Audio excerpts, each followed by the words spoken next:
حضرت ابو سعید خدری کی ایک روایت ہے، اللہ کے رسول صلی اللہ علیہ وسلم ایک دن مسجد میں داخل ہوئے، اور فَإِذَا هُوَ بِرَجُلٍ مِنَ الْأَنصَارِ، تو وہاں انصار کا ایک شخص تھا، يُقَالُ لَهُ ابو امامہ، اسے ابو امامہ کہا جاتا تھا۔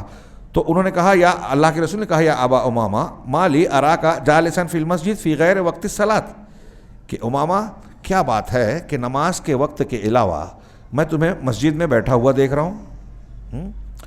آگے جو مسئلہ بتا رہے اس سے یہ بھی پتہ چلا کہ صحابہ میں بھی یہ مزاج تھا کہ دکھ تکلیف ہو تو اللہ سے مانگا جائے، اللہ کی طرف رجوع کیا جائے، اللہ کے گھر آیا جائے۔ تو اللہ کے رسول صلی اللہ علیہ وسلم نے سمجھ لیا، آپ سے پوچھا کہ نماز کا وقت نہیں تو پھر مسجد میں تم کیوں بیٹھے ہوئے ہو؟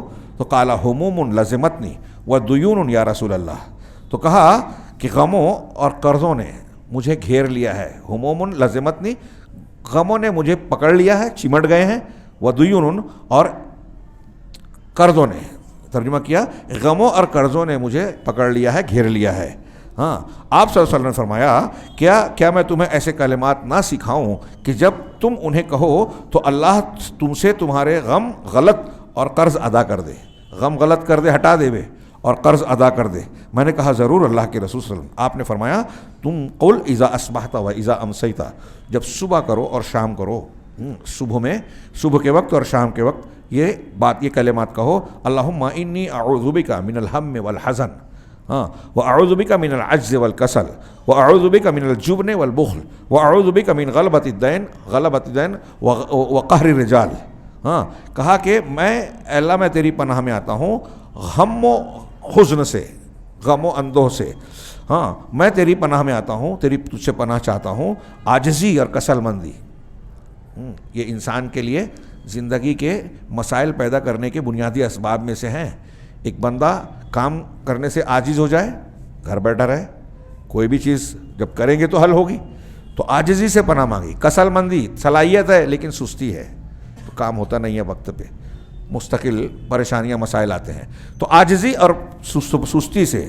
وَأَعُوذُ بِكَ مِنَ الْجُبْنِ وَالْبُخْلِ، اور بزدلی اور بخیلی سے میں تیری پناہ مانگتا ہوں۔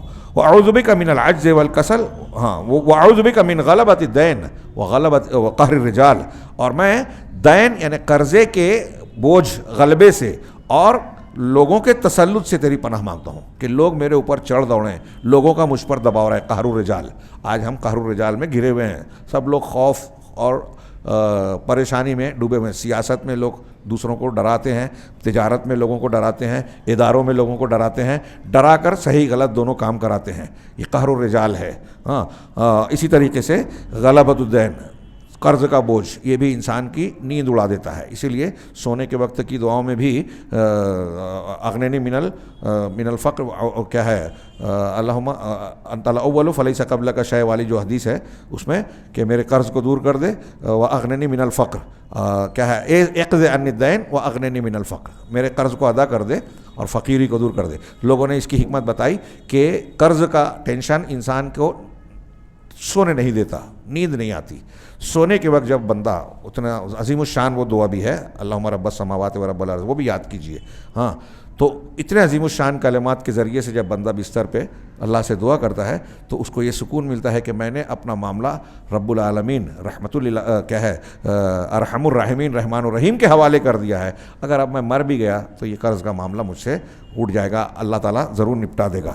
تو یہ دعا اللہ کے رسول صلی اللہ علیہ وسلم نے فرمائی، تو صحابی رسول کہتے ہیں کہ قال ففعلت ذلک، اللہ کے رسول نے یہ جو کلمات مجھے بتائے صبح شام کو کہا کرو، صبح شام کے اذکار میں یہ بھی شامل ہے۔ تو کہا کہ جب میں نے یہ کلمات کہے، اس پر عمل کیا، فَأَذْهَبَ اللَّهُ عَزَّ وَجَلَّ ہَمِّي وَقَضَىٰ عَنِّي دَيْنِي، تو اللہ تبارک و تعالیٰ نے میرا غم دور کر دیا، غم غلط کر دیا، اور میرے قرض کو مجھ سے ادا کر دیا۔